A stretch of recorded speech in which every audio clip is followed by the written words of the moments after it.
Well, hello everybody. Boy, it's cold out here. Should have done this yesterday, but kind of had the idea to come here today. We're standing outside Henry Ford Museum. I don't know what else to call it. It's got some big giant clock and a giant oval shaped building, but it said it's closed for a private event. But all this Ford stuff all around. Anyways, let's go inside the museum. All right, so in we go. Feast your eyes on this. It's the presidential seal of the United States. Wagon car, 1972 Lincoln.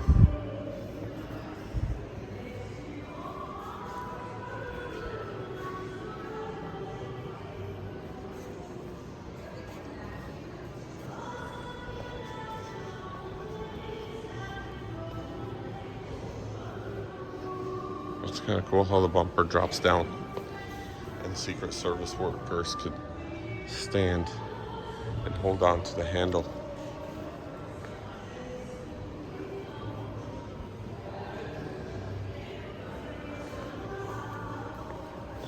Really cool, huh?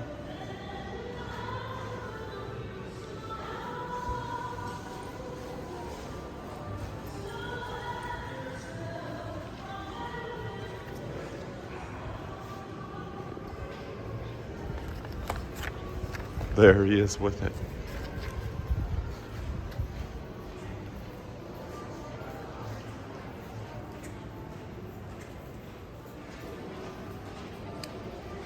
$214 horsepower, 460 cubic inches, weighed 13,000 pounds, cost $500,000, made by Ford Motor Company, used by Richard Nixon, General R. Ford, Jimmy Carter, Ronald Reagan, and George H.W. Bush. Interesting. That's a hot rod Lincoln. It's the JFK Lincoln, the Continental. It weighed 7,000 pounds, 350 horsepower, 7,800 pounds, $195,000. Cost, used by JFK, occasionally by Lyndon B. Johnson, Richard M. Nixon, and General R. Ford, and Jimmy Carter.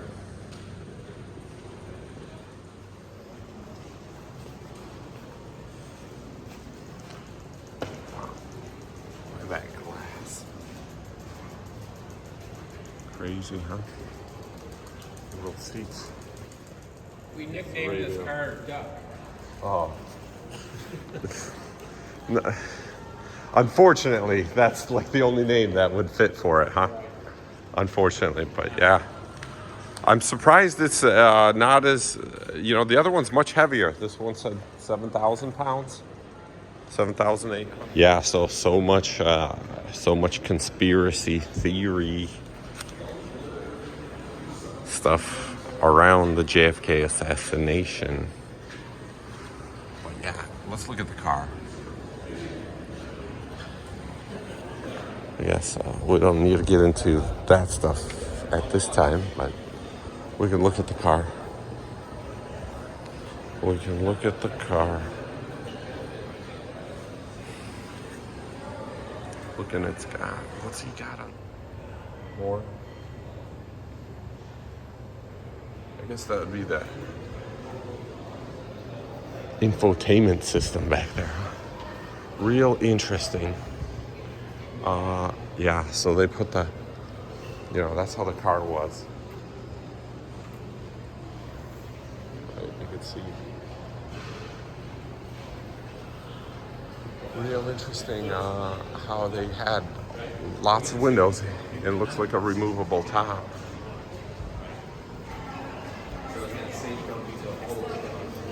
Looks like they have a removable top. So they could still show the president when it's safe. Dwight Eisenhower's bubble top Lincoln. It was used by Harry Truman, Dwight D. Eisenhower, JFK until the 61 Lincoln got delivered, and Lyndon B. Johnson. It was $500,000 for 10 of these. 1950 to 1967. Wow, it's got a little windshield thing.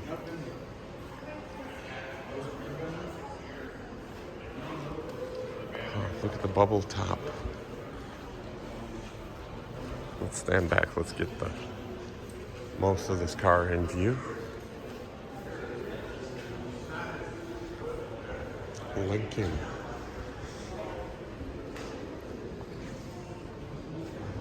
Had 152 horsepower.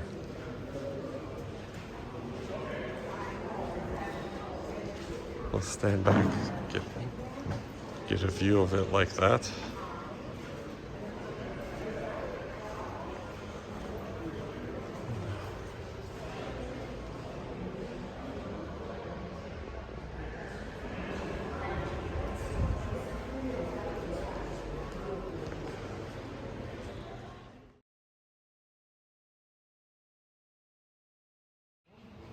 This 1939 Lincoln was used by Franklin D. Roosevelt and Harry Truman.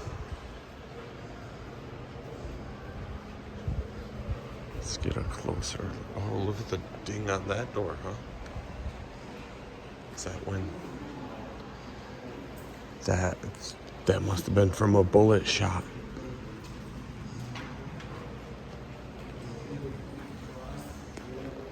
Kind of cool. V12 with 150 horsepower. Police do not pass. It still had handles on the back for them to hold on to.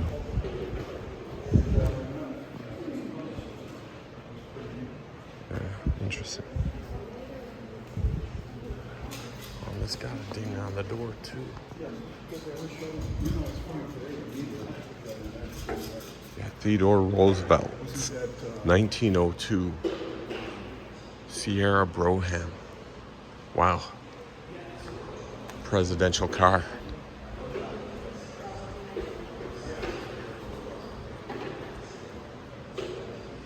It was made, we don't know who it was made by. Used by Theodore Roosevelt and William H. Taft. Yeah, that's how they rode around from 1902 to 1928. This carriage.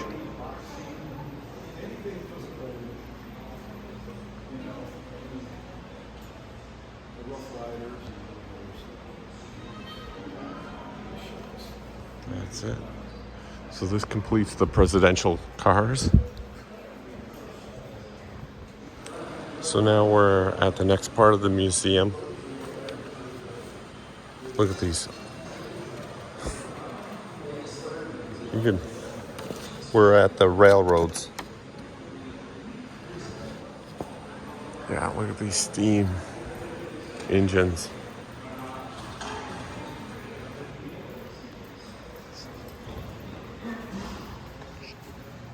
Is that? It's like welded rivets. What is that?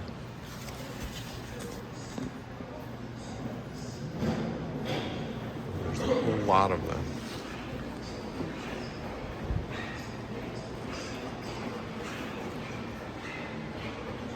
Yeah. Wow. What a giant thing. Talk about giant. This locomotive. Insane.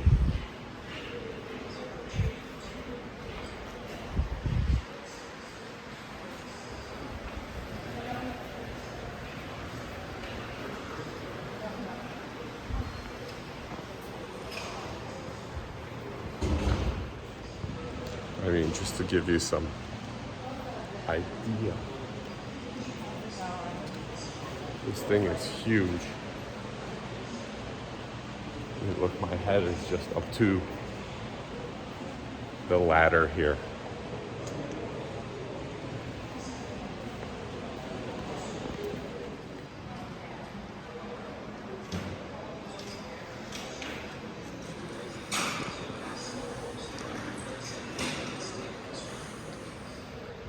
Total weight of 603.5 tons.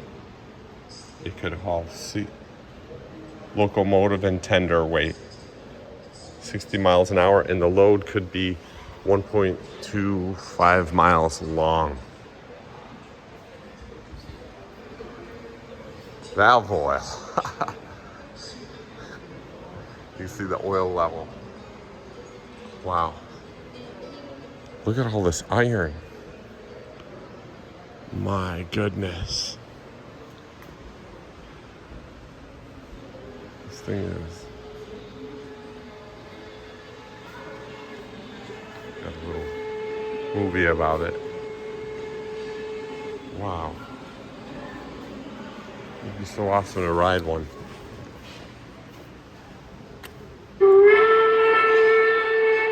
Oh, that's what the whistle sounded like, and here's the bell.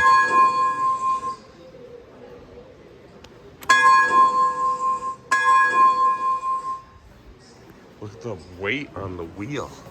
I mean, just look at that. Like, compared to my hand and stuff, my other phone. Yeah.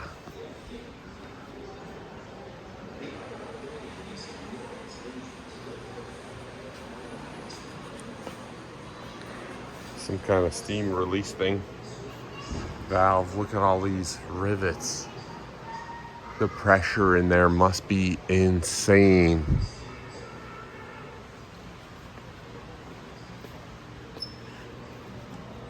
They had these kind of valve mechanisms back then. Some kind of valve, right? I guess, right? Valves like that. And that looks like modern stuff. How about this? What is that? Like an ash?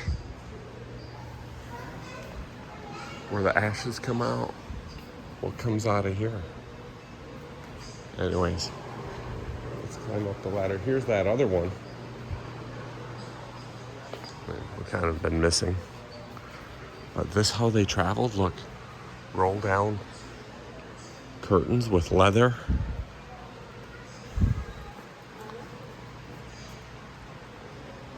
And people could sit on top. Let's see. What were these little booster wagon things? Stephenson Rocket. So yeah, let's climb up the steps here and see inside. Whoa.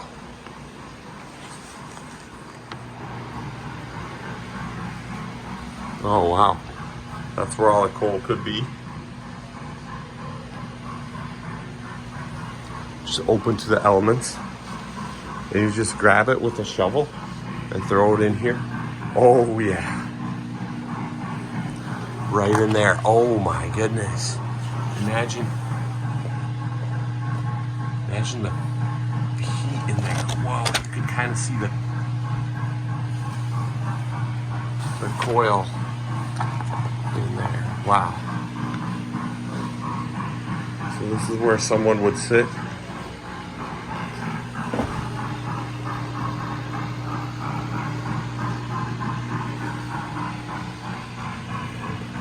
Look at all the controls. Feed pump. Stroker jets, stroker engine, turret, cab heater. You got a heater in here, a steam heater. Would it be that cold? Wouldn't this thing radiate a bunch of heat? But I guess not, huh? What is that? Red hand exhaust pipe, pressure black hand steam pipe.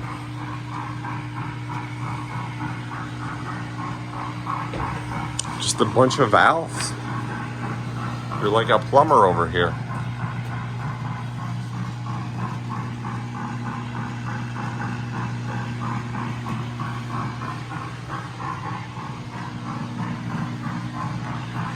Some more valves. Yeah, so you could like hang out the window and sit here.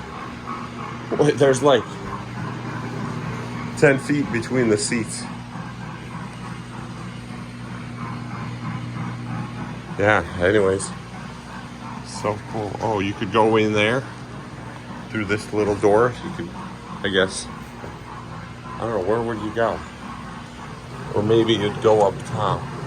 It's for climbing up top up there. Okay.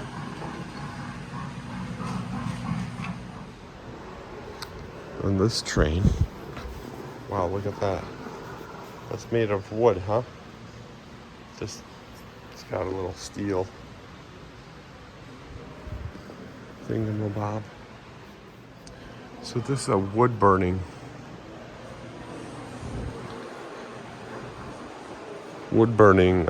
type of locomotive, steam locomotive. Wow, look at the stainless steel. I mean, these are some strong arms.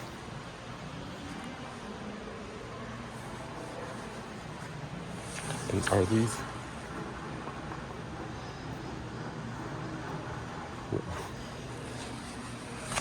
Yeah, some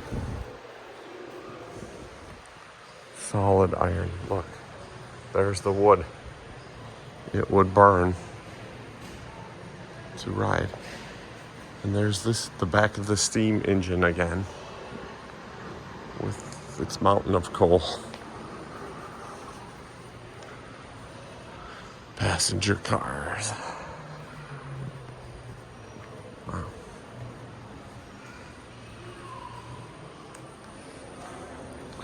That's what we use in Minnesota. Look at the snowplow. Razor sharp.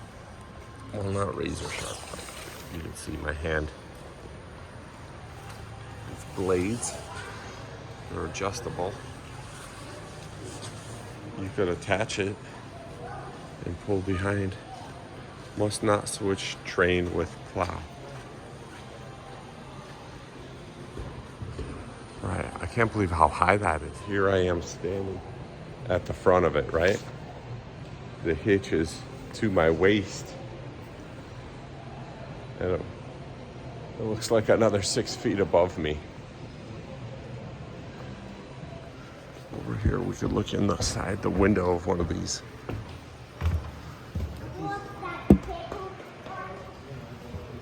One of these wagon things. There's a boxcar. Yeah, there's a snowplow. So they sit way above there. They won't even see you if you're like 10 feet tall.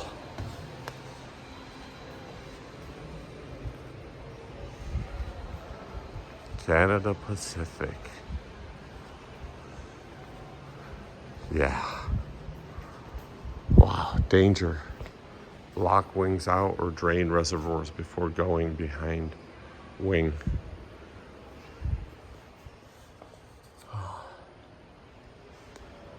Looks like simple controls, like the other one. Look at this steam engine. By golly. I feel like I've missed out on ancient. I mean, look at this. This is where is that where all the steam comes in? Through that tube? No, probably not, huh? Gets released here. Man, this thing is massive.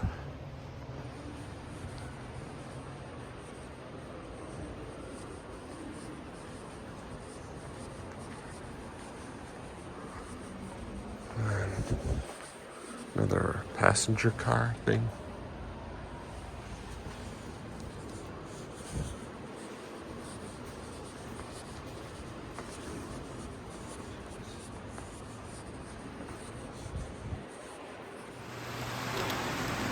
Got all these trains. It's Amelia Earhart's car. Was she like the first woman that flew across the...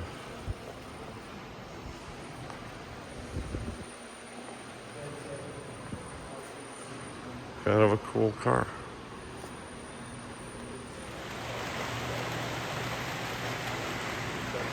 We got all these Lego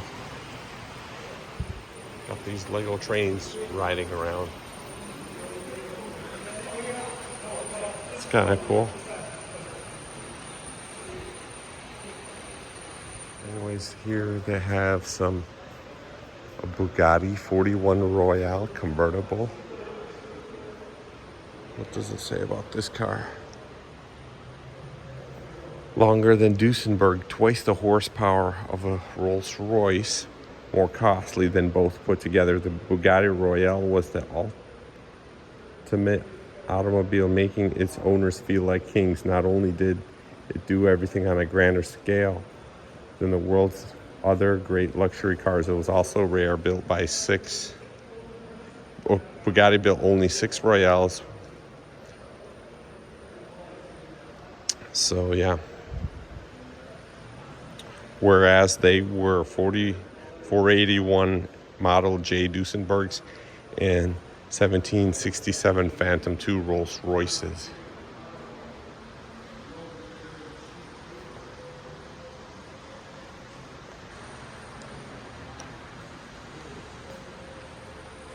Duesenberg Model J convertible Victoria.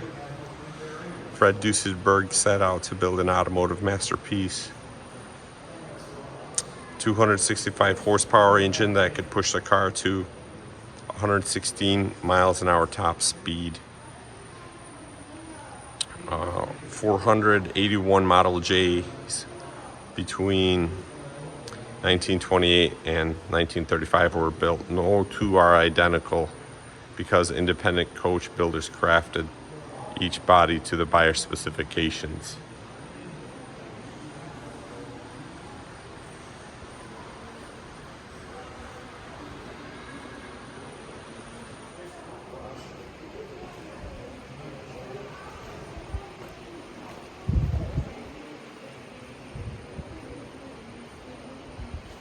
Ford 812 convertible. Continental.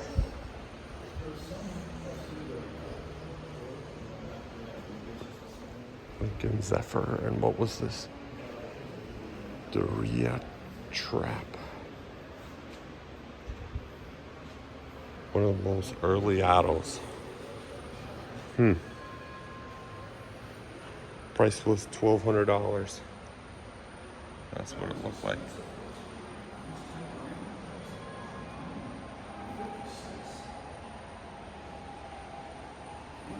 Two-speed manual. 6 horsepower. $1,200.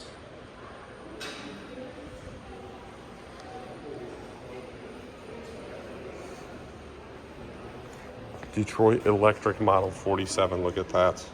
1914. There it is.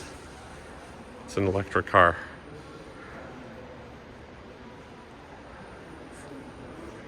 Back then it was $3,700.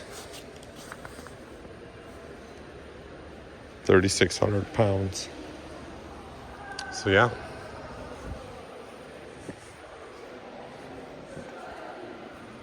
You thought electric cars were the future. Well, they're still in the past. Edsel Citation. $3,500.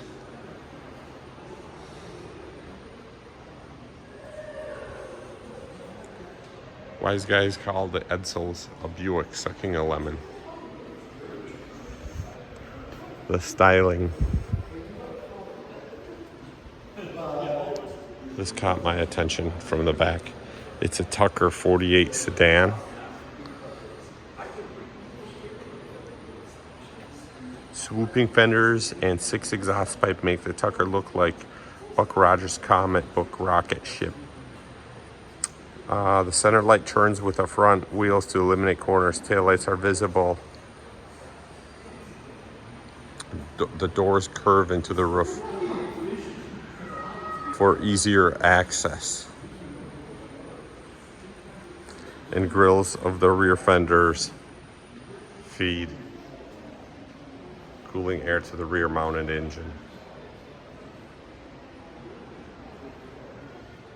So yeah, the luggage was in the front. Had safety features like that. Windshields that would pop out.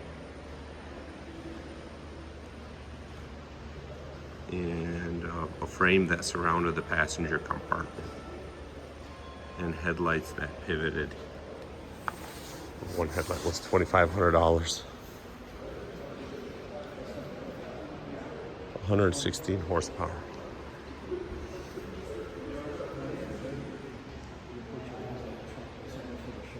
So one of the reasons why Henry Ford said you could have any color you want but black when he made the Model T is because the other colors they had took a long time to dry. So one of the competitive advantages that LaSalle Roadster, is that they had breakthrough technology in paint. They could make the colors because they would dry, but they're probably faster, and so they were able to make a whole car because of that. 75 horsepower. LaSalle.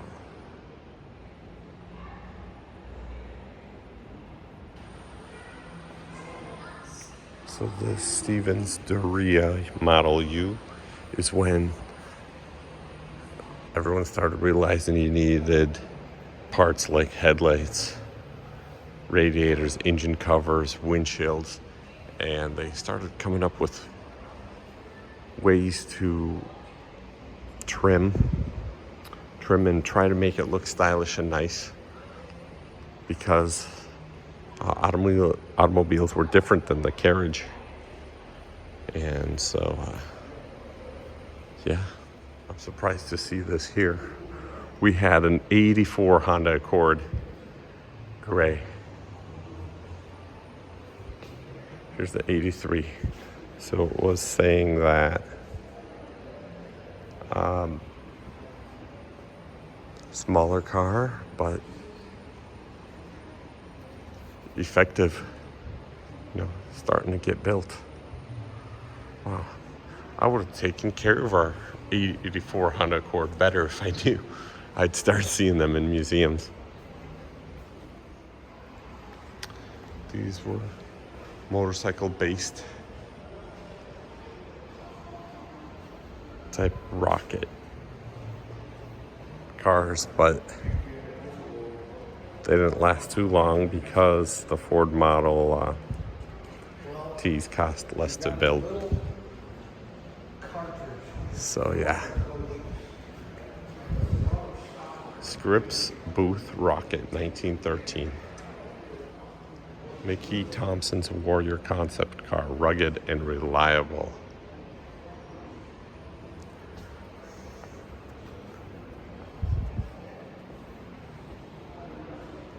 (1952) Federal 45M truck with 127 horsepower. Price was, I believe, $2,500. So this is the boring days of trucking. No CB radios. Actually, price was $6,000. My mistake. Look, it has airlines. Do those have air brakes back then? Interesting.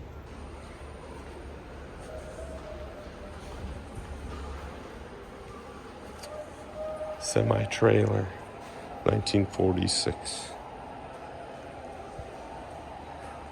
Furhoff semi-trailer.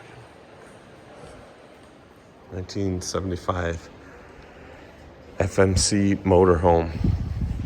So yeah, motorhoming traveling the country was getting popular in this time. This one's pretty cool with the rear pusher engine.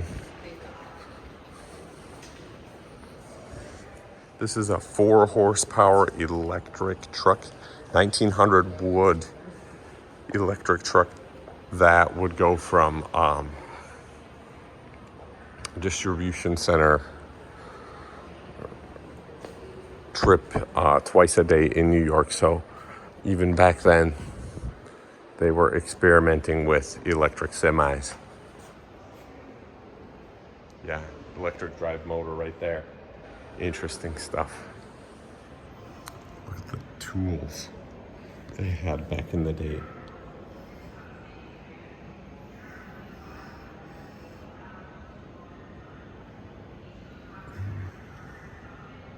Metalworking stuff.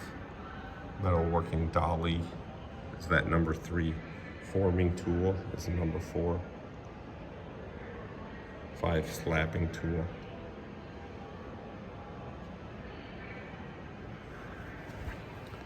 So they had to make their own stuff. And this is a scale, half scale model of a Ford engine. Pretty cool. Small. Well, here we are inside the racing area. Ceramic brakes. You could lift them. Oh yeah, steel one is really heavy. Ceramic, much lighter.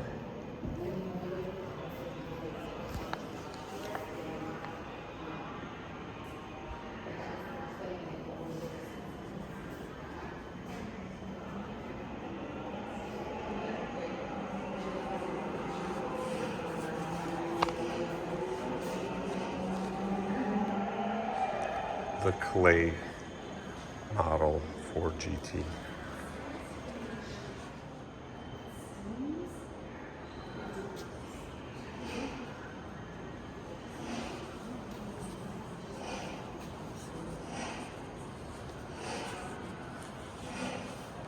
We are racing the 84 running of the 24 hours of Le Mans is underway. Officially the first racing lap of the 84 running of the Le Mans 24 hours, and we are racing. It is going.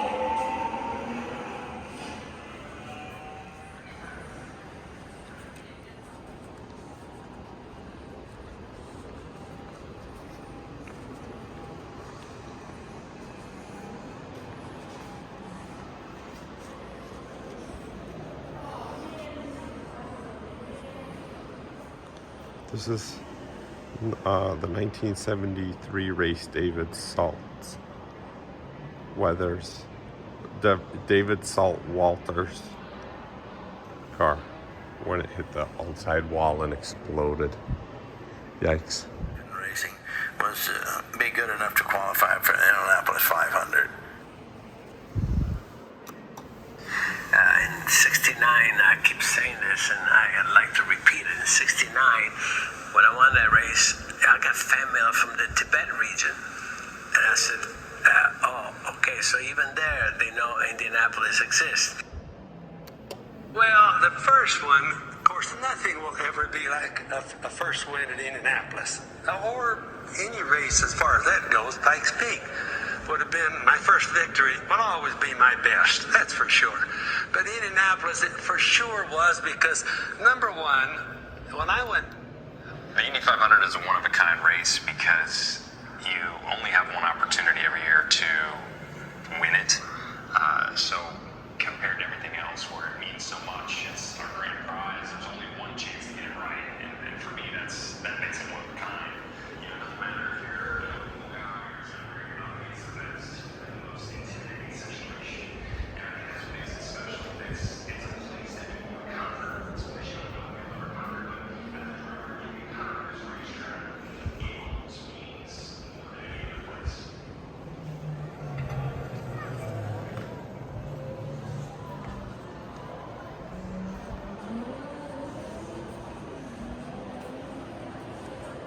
Look, they got a little racetrack. Let's put a couple of these cars on and see how they go. Ready, set, go. Ooh. Ooh. There we go. Those are what, times or speeds? 1916 old locomotive.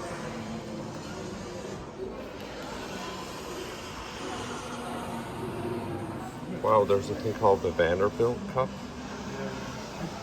Interesting.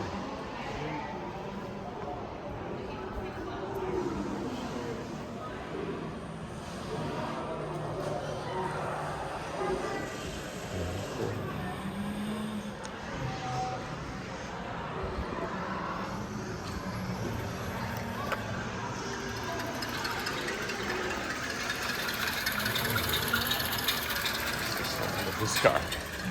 Wow, look how they raced.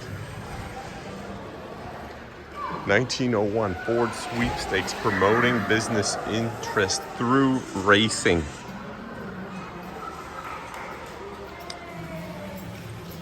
Interesting.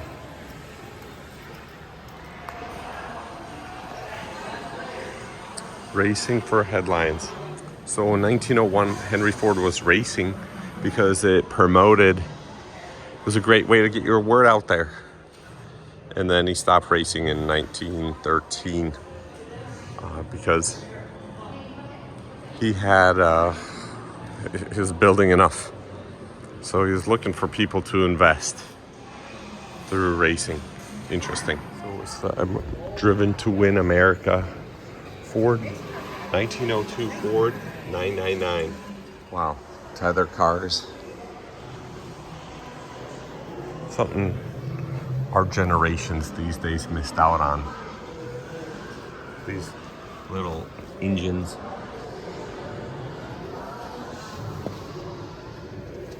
You could race them and had a little dynamometer. Wow.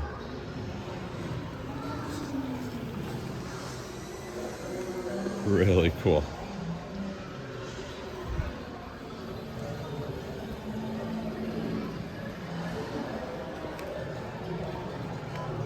Wow, look at these high-speed tether cars.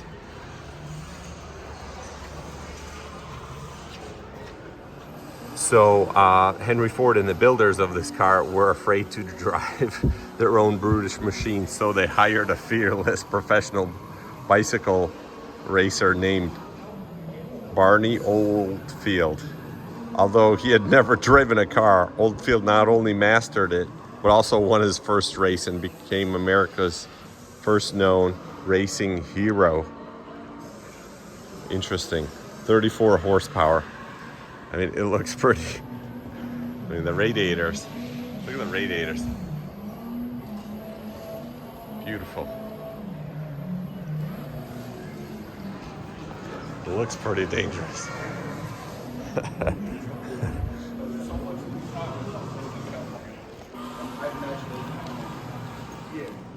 Wow, we're at the front of a car in Salt Flats.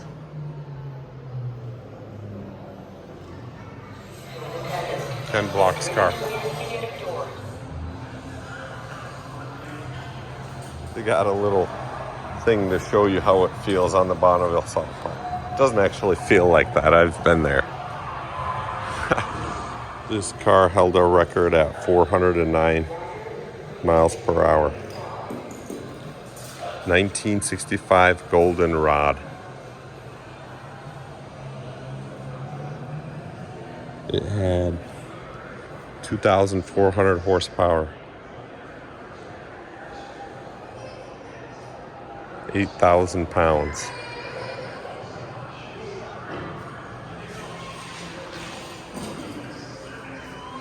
Land Speed Racing. This GM 2004 Cobalt Super Sport SS. It went 246 miles per hour on the Salt Flats with 1,000 horsepower at 9,500 RPM. 1951 Bentley belly tank. Why did I say Bentley? Betty belly tank Lake steer. So people were using after the war, they would use these external fuel tanks from airplanes and make them into race cars. This one's 400 horsepower, 240 miles an hour. Kind of cool. You can make a car out of anything, even a fuel tank for an airplane.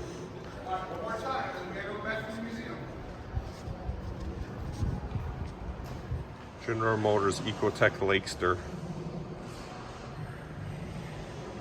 It can go 189 miles an hour with 300 horsepower.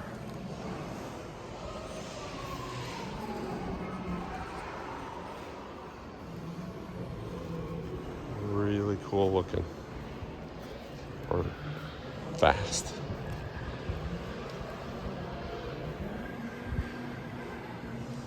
This Packard Model F went across the country from New York to San Francisco. And yeah, it took them, what did it say, 61 days, rough, in 1903. Oh my goodness, yikes. 12 horsepower. And the car cost $1,200, or was it $2,500? Yikes. What a journey.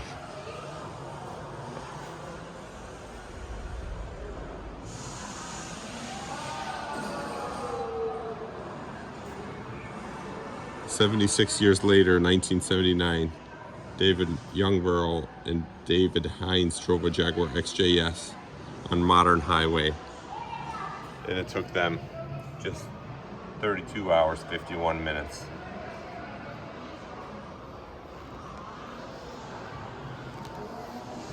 We're in the camping section. This is a 1927 Gilkey tent trailer. And then Airstreams, 1949. And then 1959 Volkswagen Westphalia camper. Yeah. Nothing like a holiday than a Volkswagen bus.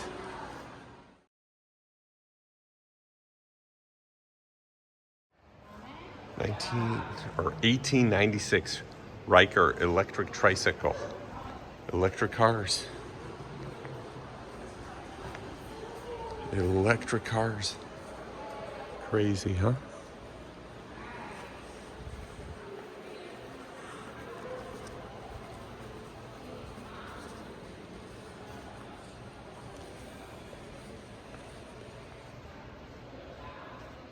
'16 Woods dual power hybrid coupe. Hybrid before hybrids were cool. I don't know, are hybrids cool now? This doesn't make them cool. Or yeah. It's a hybrid Buick Skylark. Mazda rotary engine and a DC motor.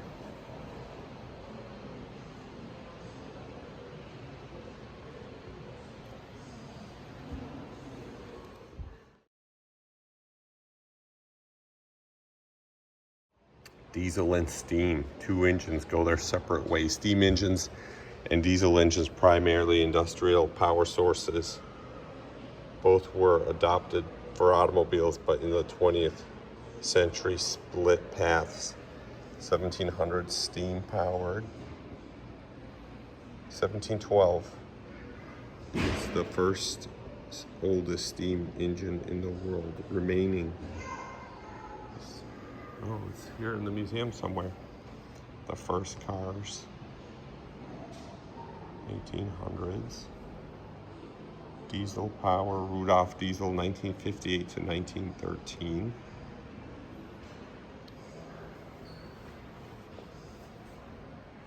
Diesel cars, 1900s. Mercedes 260 diesels. Diesel in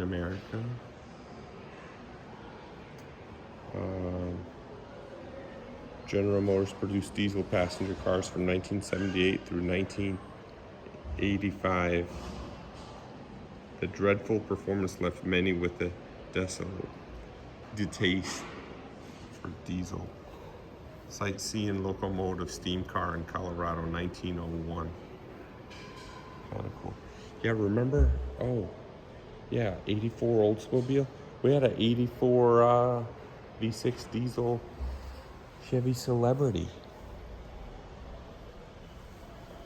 Anyways, later day steam car, 1960s Avion pioneer Bill Lear made the last serious effort to develop steam cars, including buses, passenger cars, and even a race car. Wow. Diesel in Europe. Audi R10 became the first diesel to win the 24-hour of Le Mans. Glow plugs. Diesel trucks and buses. Yeah. So here they have a steam car. Wow, steam engine. Look at this thing. Could have used a hood ornament. White Model G steam touring car. It had 30 horsepower, $3,500 price. Year of 1907. What an awesome car. And here we got touch button to view. Oh, it's showing all these different vehicles.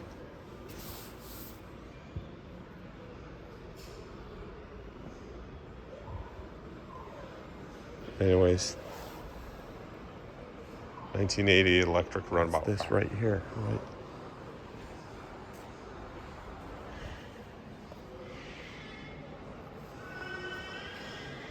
Five horsepower. 1980 commuter electric runabout car. Weren't these made in like Burnsville, Minnesota or something? I don't know. Something about something up. Anyways.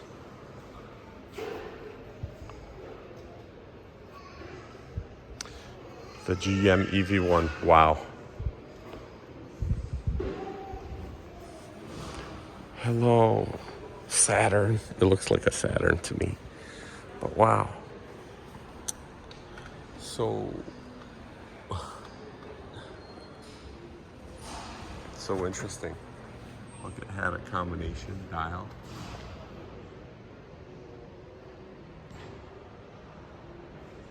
Look, it has this like modern type weirdness in it too.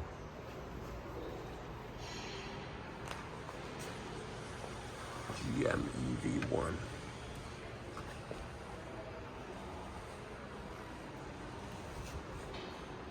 Let's read. General Motors EV1 1997. This was the most serious attempt to build an all-purpose electric car. Since the 20s, they built 1,117 cars between 96 and 99, leasing them, but GM concluded that there were few electric enthusiasts to support large-scale production and left.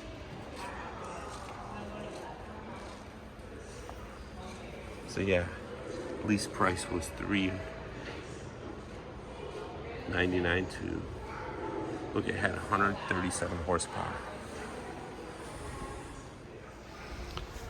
Wow, the Chrysler turbine. I got to touch it. Touch. Wow. So cool. I read so much about it, or seen so much about it. 1963 gas turbine sedan.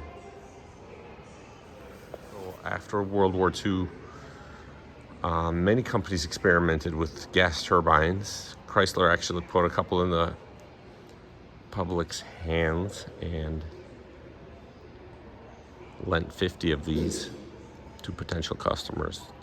Users loved the low maintenance and the lack of vibration, but complained about the sluggish acceleration and poor fuel economy.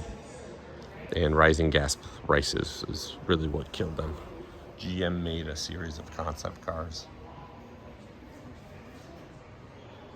Turbine. How it worked. That's the 130 horsepower turbine car. Look, it's the Mazda rotary intercooled engine. We got a safety display, car safety, hydraulic brakes made car safer. Look at the piece of glass from the windshield of a Ford Model T. Dangerous. Ralph Nader even wrote a book, Unsafe at Any Speed. And then safety in a 56 Ford. Standard and optional safety equipment didn't help it sell. But now things are changing. This is a safety car. Demonstrated a lot of features. Unbelted driver was a lucky one. Yikes. And then children. Safety seats. Traffic signals. So it has a safety light, and then 3-colored 4-way traffic signal was put out by the mid-1930s. Before policemen operated the light. Co-filling station, 1915.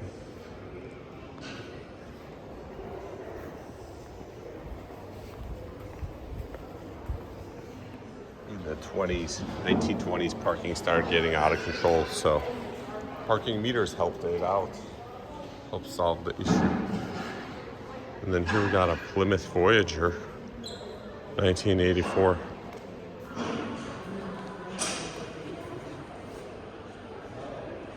Yeah.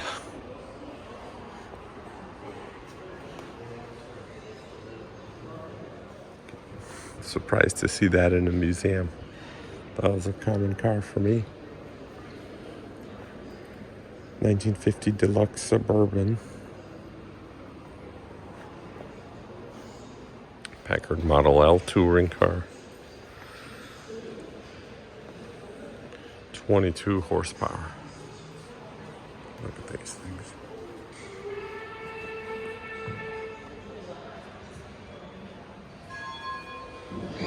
Overland Model 90B touring car, 1918. And then the Suburban and the minivan. 2010 Edison 2. Its goal was to accommodate 4 passengers and get more than 100 miles per gallon.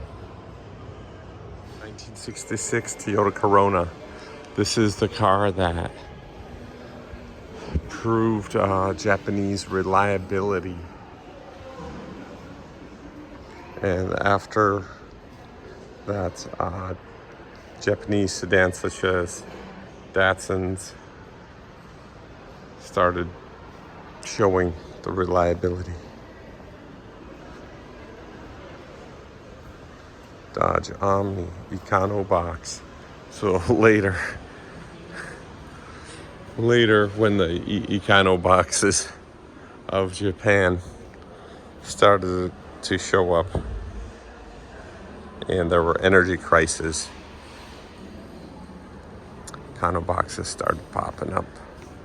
And Honda Accord, the Japanese really start filling the void with their Econoboxes.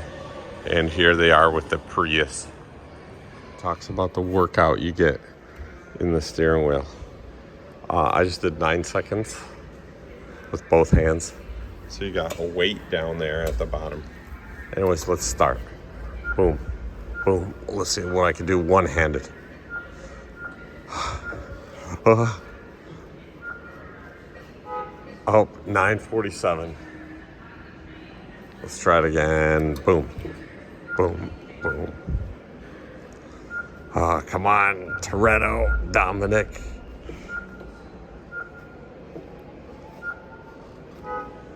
$10.85. One more time.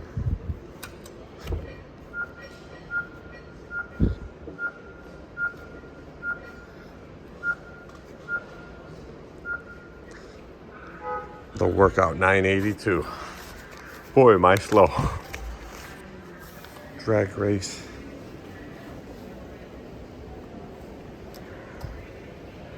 Pre-stage.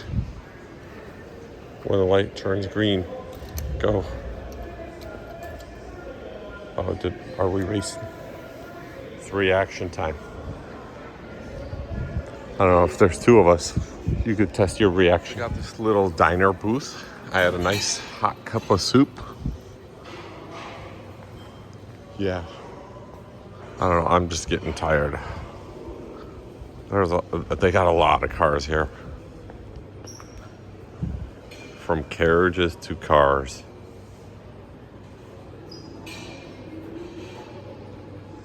Wow, look at that McDonald's sign, huh? That's pretty cool. Over 160 million sold. You got 1891 stagecoaches here. Wow, look at that.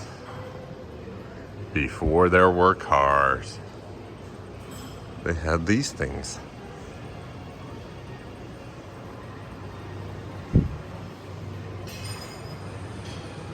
Public transportation. In about 1910, the buggy. This is basically like your own personal car back then. This is a 4 horsepower 1896 Ford quadricycle runabout. Ford invented this car, Henry Ford. He didn't invent the car, but he invented this car. So that's pretty cool.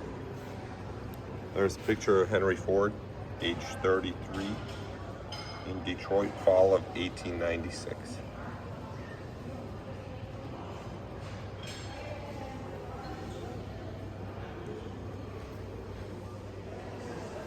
So yeah, 4 horsepower. Weighs 500 pounds. 2-speed manual.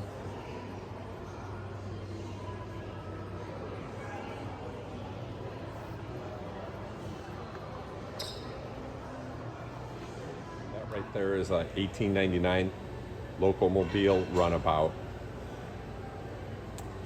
The bicycle boom of the 1890s liberated riders from limited routes to schedules of trains and trolleys, and people wanted more. So yeah, that's 175 horsepower with a price of $600, and the 2-cylinder steam engine.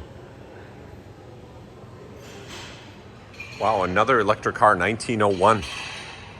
It's Columbia Victoria, that's what it's called. It had a 20 to 30 mile range between charges. For the wealthy urban areas who wanted the latest thing, this car fitted the bill. $3,500 with 54 horsepower.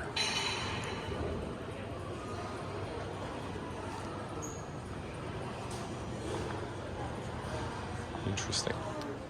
1903 Oldsmobile Runabout, $600 with 4.5 horsepower. 2-speed manual, 1-cylinder engine. Back there, it's a 1906 Thomas Flyer. $3,500 with 50 horsepower.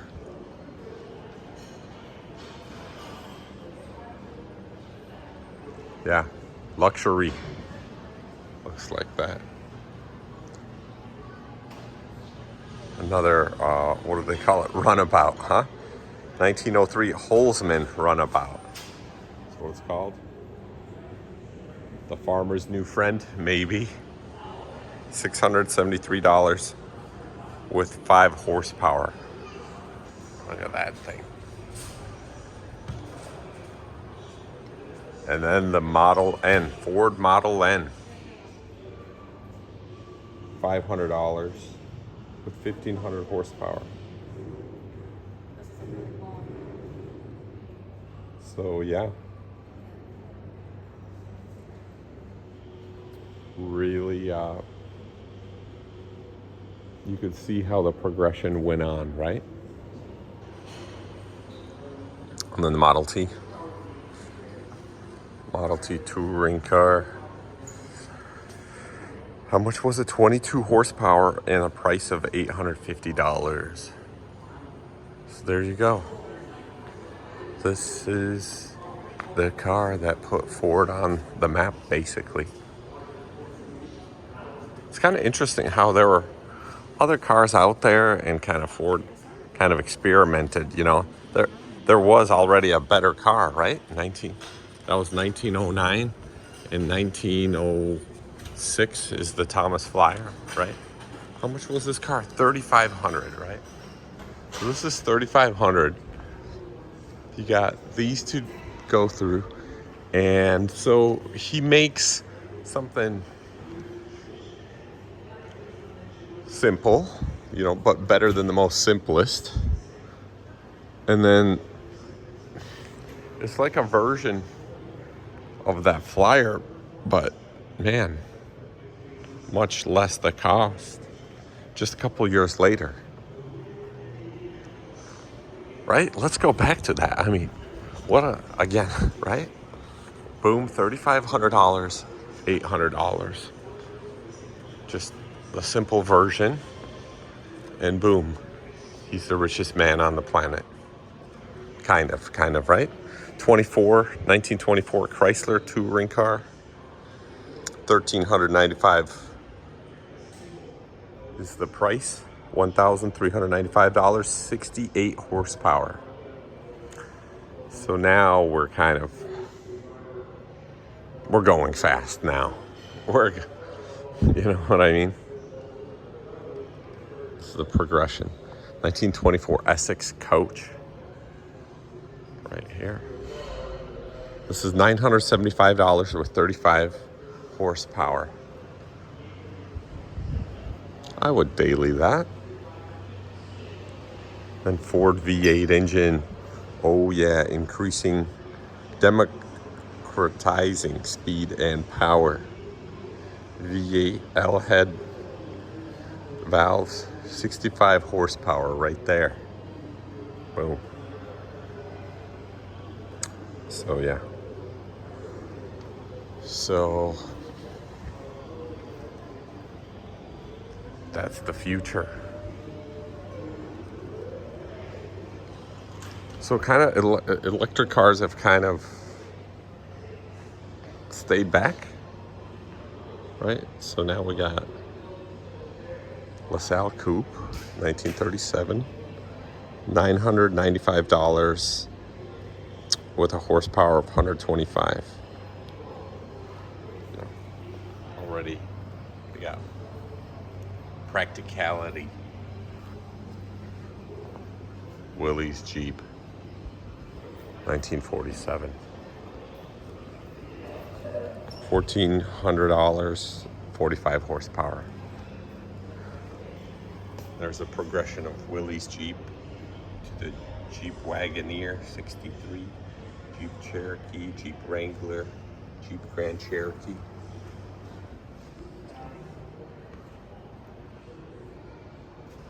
$1949 Ford sedan, $1,595 with 100 horsepower.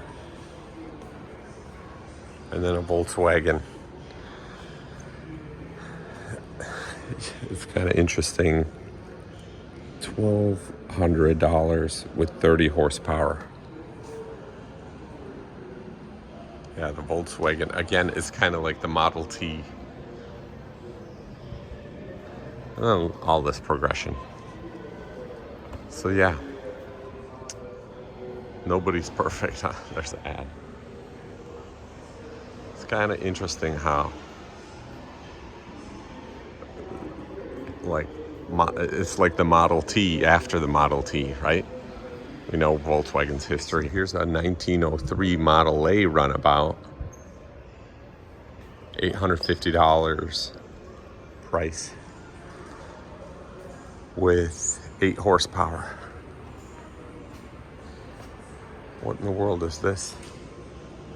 Henry Ford, the story of an innovator. Here they got a steam engine generator that made 2,700 horsepower, 4,000 kilowatts from 1915 to 1916. Highland Park. So let's go see if we can get a closer look. Wow. Massive, massive machinery. Beautiful. You could host parties here on the generator. Wow. So much metal. It had an internal combustion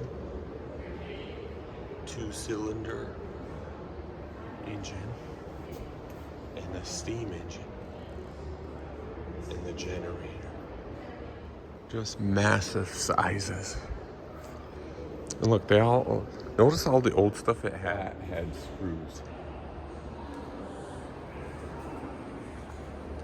Shows air and water. Motor Company. RPM, rounds per minute.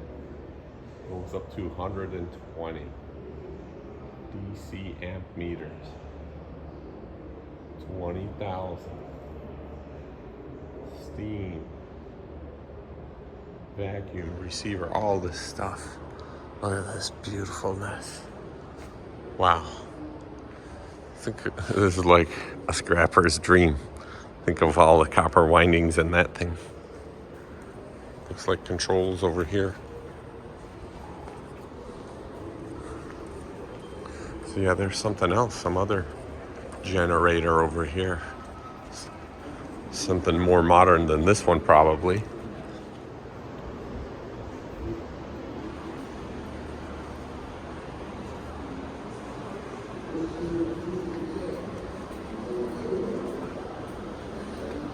Old locks and stuff, keys. Old tools. Mainly flathead screwdrivers, drill bits. Look at these. So yeah, here's that big giant steam engine. Wow. Wow, beautiful. Look at that. Wow. Look at those blades. Each one is like bigger than the size of my head. Amazing.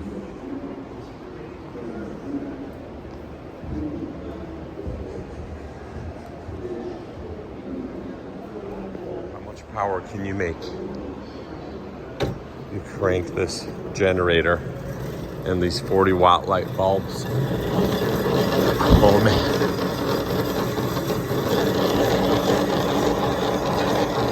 I'm up at 200 watts. Come on, come on. Woo. That's pretty cool. That's pretty cool. And these are what? Other same kind of things too. I guess you can race with your buddy here. Yeah. That was turning, what was it called? 105 volt. Little generator. So this here is a machine that would make light bulbs, light bulb castings. So it looks like, yeah, there's the shape of the light bulb out of those castings. And so the whole entire factory was the machine. So glass would flow in and yeah, 15 of these machines in the 1970s produced most of the world's light bulbs. So there are 600 light bulbs, and it would produce them in 1 minute. You can see. Kind of cool, huh? So this is the industrial part of the museum. Got a lot of interesting stuff. Stationary, steam engine. Saved money by using the steam twice. in one cylinder, and then a second. Such machines were known as compound engines. 1890 to 1925, hundreds of similar engines were built all over the country. This engine ran the flour mill in Monroe, Michigan. Giant engine. Building steam engines is complicated and requires equipment to cast, forge, and cut metal. Workmen with the skills designed to make and assemble the parts.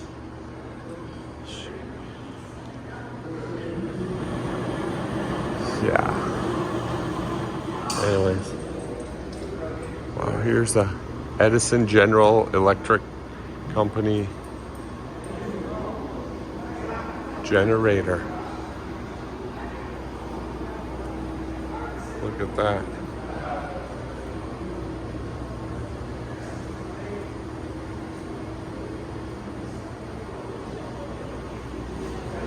This is stuff from England, and it mentions how, I don't know if it's biased, but it says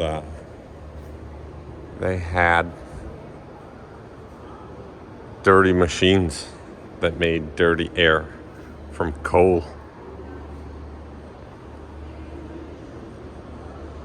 Industrial Revolution, it says. In 1700s, English capitalists changed the way things were made. Goods would become much more cheaply by newly invented production machinery and power sources such as steam engines. Americans soon copied these methods, creating their own industrial society.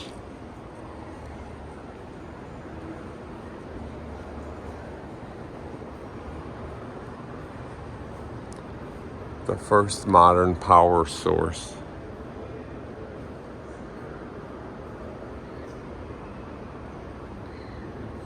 Watt channel pumping engine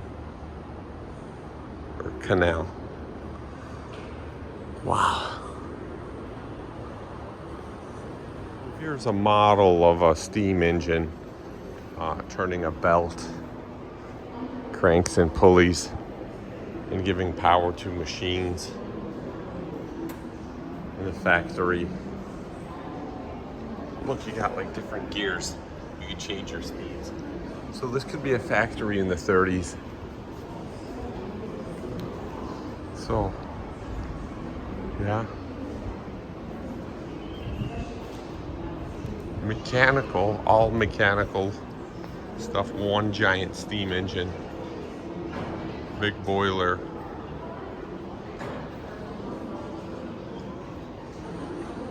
Here's bigger sized model.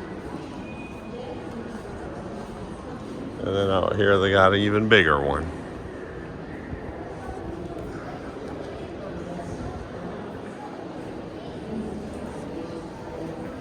Let's see this one. 90 horsepower, 90 RPM. Right here. My Volkswagen Jetta is 90 horsepower. At around 1900 RPM.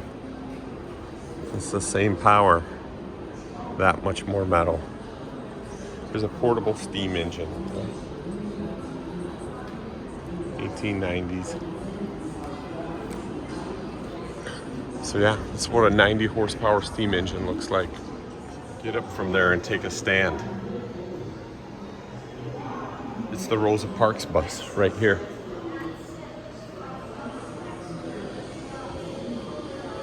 Isn't that something?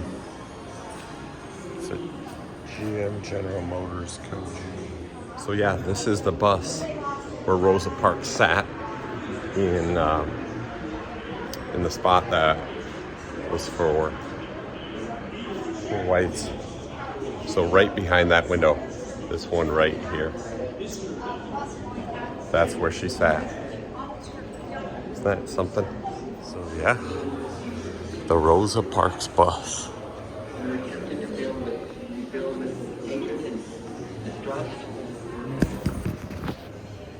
Wow, check it out. It's the exploded view of the Ford Model T, 1923. This Model T touring car. 7,882 distinct tasks need to happen to assemble the Model T in its various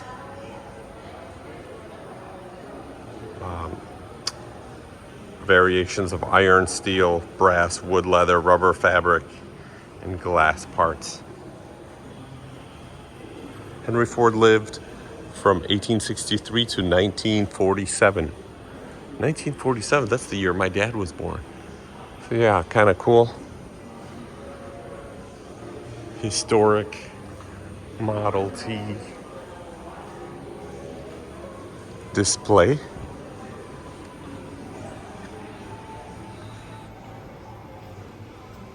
Look, you got a piece of plywood for the flooring, some wood in the frame for the cab, engine, hand crank. Really cool. There's the assembly line on the ceiling, riding around.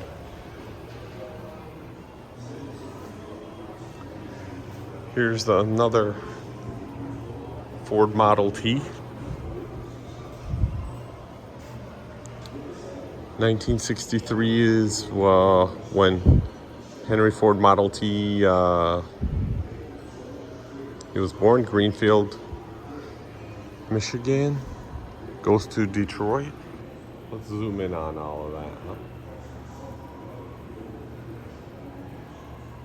Completed his first automobile quadricycle in 1896. Officially incorporates as Ford Motor Company 1903. First Model T produced 1908. Introduces the first moving assembly line 1913. And then he gives workers $15 or $5 a day in 1914. May 15, the last Model T came off of the assembly line. 1927, 15 millionth car. 15 million of these made. The Model T. More made in America stuff. Basically through most of the museum. What? They got glass area here. The tools in glass making.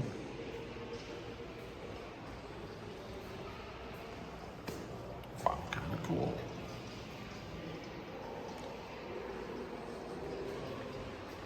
It's a whole area here they have glass.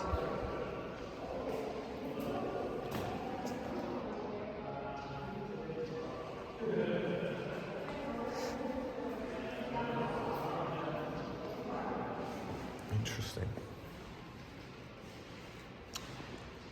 I've been seeing some stuff online recently about old glass stuff with things in it that make you healthy.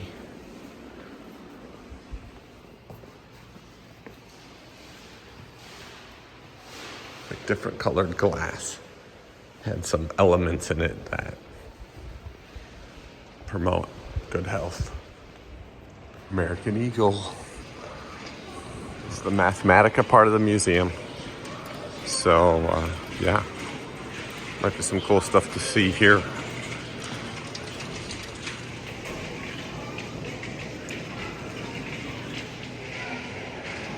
Wow, look at that. Compare this with the view from the side. What do we see? We don't really see anything here. Just a couple of these pieces. That's kind of what we've seen. How about this one?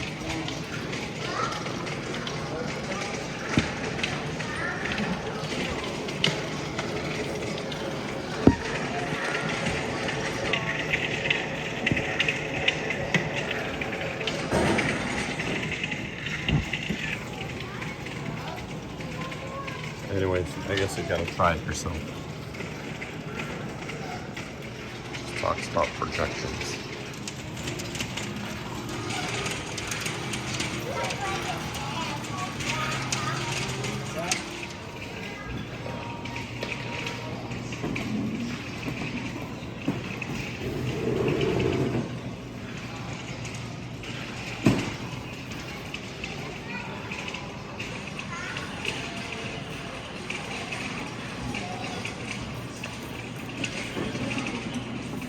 comes another ball.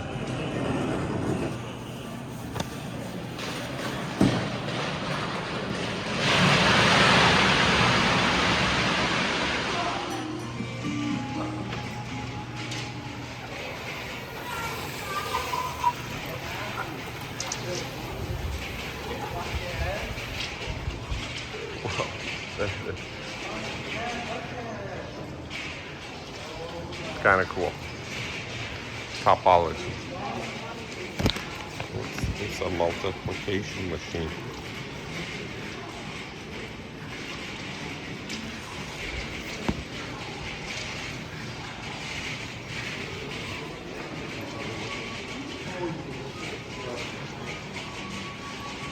Let's do 8 times 8. Oh, you could do all.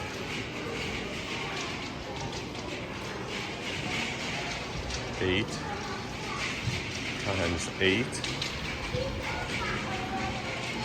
times 8. Look at that. Cool. Let's do 6 times 4 times 7. And start. 6 times 4 times 7. Kind of cool. One more time. Let's do 2 times 4 times 6. Start.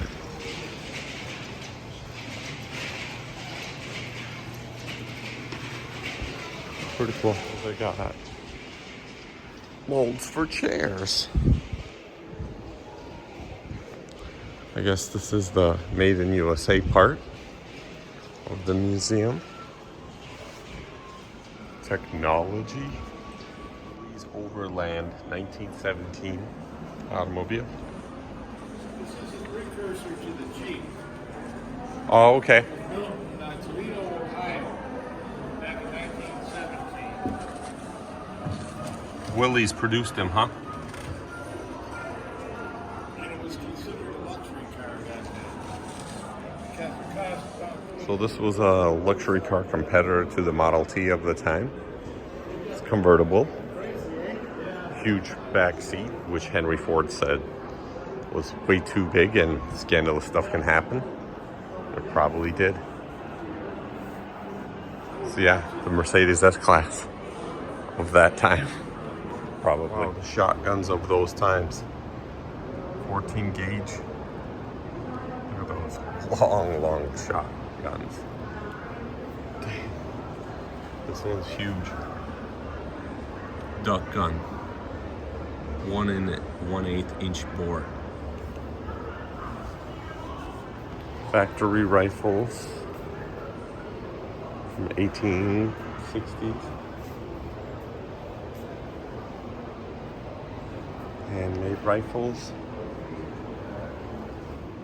Firearm accessories. Bullet molds. Gunpowder cans. Cleaning rod and case. Powder and horns flasks. Wow. Interesting. It's the smart thing to do, buy a roundhouse. A dynamic house. Aluminum and plastic. My goodness, wow. You're gonna get a wife like that if you buy this house. Okay, I see. But it all worked out. It's like the geodesic dome, Yes. right? Is that what this is? He went on, well, after this, he went on to design the geodesic dome. And Beech Aircraft, surprisingly for them, they realized that people discovered that little planes that the Army used would be great for Okay. corporate jets and private jets, so. Okay, so it has like a lot of aircraft Yes, features. yes. Features, okay. How did he, good old Buckminster Fuller geodesic dome. Yeah, not sure. Not too sure Nah. I'm just gonna say no.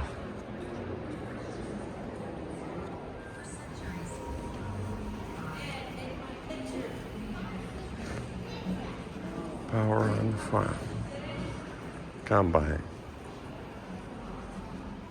We're inside the combine. Wow, check it out. Pretty huge. A lot of American agriculture stuff here. The 1952 Wienermobile, the first one.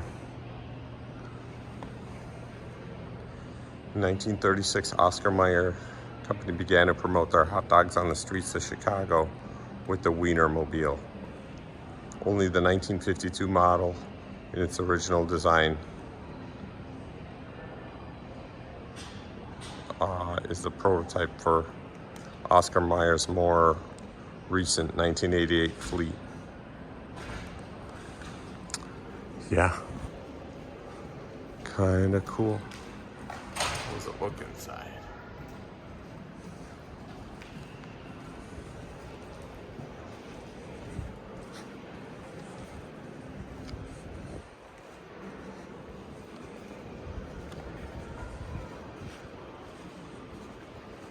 Yellow band wieners. It's funny.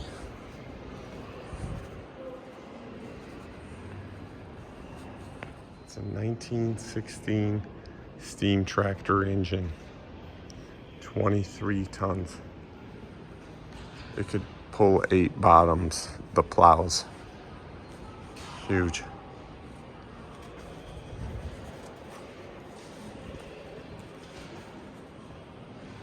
Got all these heating stoves. Look at these fancy ones. Simple. Some are simple, some are electric. Smokeless oil heater. Right here, this blue one. Real interesting.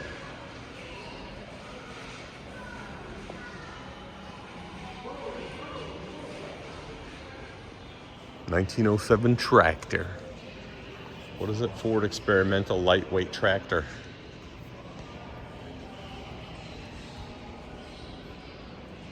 Kind of cool. Fordson. Another 1917 to 1918. Caterpillar.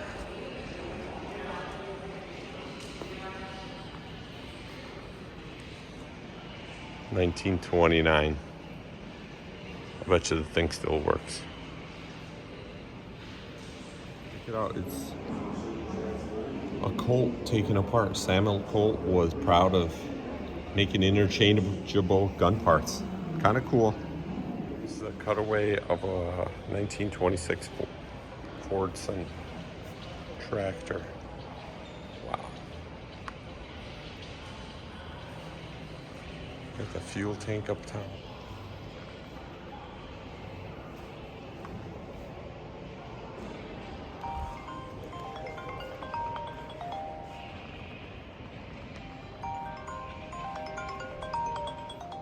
Check it out. It's a shoe repair shop. Interesting. Wow. All this tedious work. And here they have a steam engine helping them power their equipment. Wow, check it out. It's Abraham Lincoln's chair. The chair he got shot in. Insane. Is that bloodstains? No, it's just old. Yikes. Unupholstered seat rocking chair. Made in 1855. April 14th, 1865 is when he got assassinated in the box of Ford's Theater, Washington, D.C. rent out the place.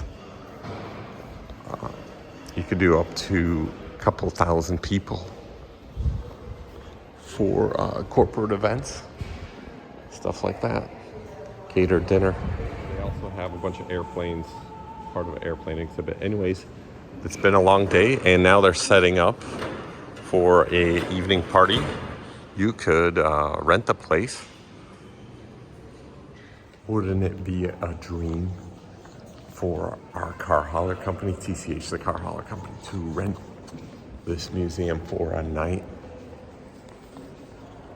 Man, I found out it's like a $20,000 minimum.